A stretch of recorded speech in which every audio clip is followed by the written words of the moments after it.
The Age of Kings was a time of tremendous bloodshed and strife, and while the darkness of those days birthed a litany of valiant heroes and adventurers, it was also a breeding ground for villains and ne'er-do-wells. Among those dastards, few were as feared and as renowned as the Four Horsemen. Each a conqueror in their own right, the Four Horsemen formally joined forces in 4738 in the era of Adra, about 382 years ago, coordinating their resources and magic to create one of the most powerful alliances of the era. Grek Erdrox, the Burning King, was an Orcish Drewski warlord who orchestrated the military campaign, using an ever-growing army of slaves and mercenaries. His campaign stretched across the wildlands for decades, until he was eventually killed in battle during his campaign against Tidar. Grek claimed no land, he owned no castles, and he claimed few spoils from his conquest. His reward was bloodshed, and his throne was the salted earth of the great cities that he razed to the ground. Jet Shemet, the Gilded King, was a Jictan dragonborn enchantress who developed an international trade empire built on slavery and human trafficking. She began her operations in Thigict, but eventually moved to Bajana, where she founded the city now known as Nemphis. After successfully orchestrating one of the world's first and largest Trans-European operations, Jet set her gaze beyond the material plane. She ventured into the elemental planes with an outfit of her finest mercenaries, but never returned. Vlag Trumdus, the Trembling King, was a Blemish troll alchemist who engineered a number of pestilent diseases. Famously, he was discovered to have created the sponge rot, a plague that killed almost half the population of the Hiddlens in the early 4700s before a cure was discovered. During the Golden Wars, Vlag secretly engineered a disease that he hoped would eradicate the Cyrillil and Affixi populations warring in Blimidil. He succumbed to this disease shortly after creating it, an accident believed to have been orchestrated by Cyrillin inquisitors. Finally, Acerbus Aldermourn, the Desolate King. An Uni Leonin necromancer, believed to be the most powerful and successful necromancer who has ever lived. He followed in the wake of destruction left behind by the many wars, plagues, and revolutions of his time, reanimating the victims to form one of the largest standing armies in the Age of Kings. For many years after the other horsemen fell, Acerbus continued to build a small empire for himself throughout the inhospitable wastes of the Uni Desert. With the other horsemen gone, Acerbus's expansion came to a slow crawl. Though he maintained one of the largest and most fearsome armies the world had ever seen, he seemed content to simply dominate the deserts, building towering cities of bone built on the backs of undead labor. This continued for many years, until eventually Acerbus Aldermourn re-emerged into the world of global politics, not as the Desolate King, but as the Golden Warlock. Having seemingly undergone a change of heart, Acerbus now made it his mission to promote a better understanding of necromancy, and a peaceful coexistence between the undead cities of Unma and the surrounding inner kingdoms. This short-lived age of peace came to be known as the Years of Golden Sand. Many suspect that Acerbus Aldermourn's sudden change of heart may have been the handiwork of Desdemona Casiago, an Uni Leonin woman that he married early in the Years of Golden Sand. Desdemona was a courageous warrior and a priestess of Giza. Many believe that she had a hand in the establishment of the game of masks, although others claim that the game is far older than her influence.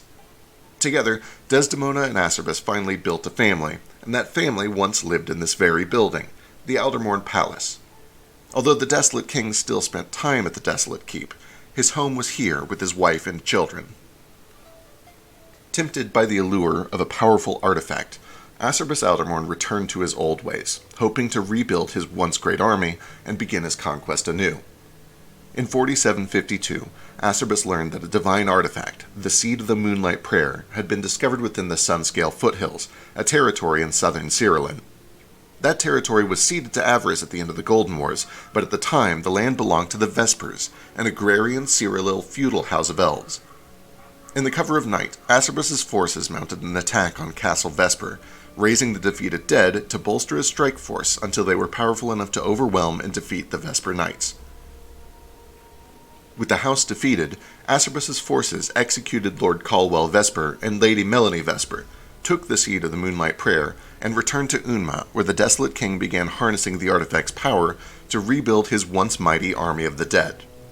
When Queen Lothleanus Remus of Cyrillin discovered that the Desolate King had returned and was responsible for the bloody massacre at House Vesper, she ordered a swift retributory strike. An elite force of inquisitors and paladins infiltrated the Aldermourn palace, slew its guardians, and recovered the seat of the Moonlight Prayer, along with a daunting collection of other dangerous artifacts the Desolate King had amassed. Unfortunately, the Desolate King escaped the attack along with his eldest son, Aethan Aldermourn. Desdemona remained behind to protect the palace and its treasures, and was slain. As the Desolate King regrew his empire, he entrusted portions of his army to some of his most powerful lieutenants. Notable among them were a Nagaji hunter named Trolls Aken, a Wolven assassin named Loki Nestel, and a dragonborn arcanist named Olin Ravel. Together, they came to be known as the Kingsmen. As the Desolate King's darkness grew, a light emerged, his own son, Aethan Aldermourn. As the Desolate King began to rebuild his army, many of his forces were requisitioned by force from the populations of undead that he had fostered throughout the Uni Desert, including many here in Delamuerzo. Once a beacon of light for undead civilization, he was now its greatest tyrant, and discontent spread like wildfire. But none opposed Acerbus's madness more than his only surviving son, Aethan. Aethan organized a resistance movement in Unyo, working closely with some of the region's most powerful soldiers, mages, and priests to rally together and overthrow the Desolate King. In time, Aethan came to be known as a great leader and a heroic champion, the light to his father's shadow, the hero to his villainy. History has bestowed many titles upon Aethan Aldermourn, but most prominent is the Subrasa, his father's inverse. In 4769, 351 years ago, Aethan and his champions of light marched upon the Desolate Keep and confronted his father, destroying enormous swaths of his elite guard and forcing him to flee once again. Eventually, they found Acerbus here, in this very room, where Aethan and Acerbus faced off in their final confrontation, while the Champions of Light held off the undead swarms that swarmed the palace, trying to heed their master's beckoning call for aid.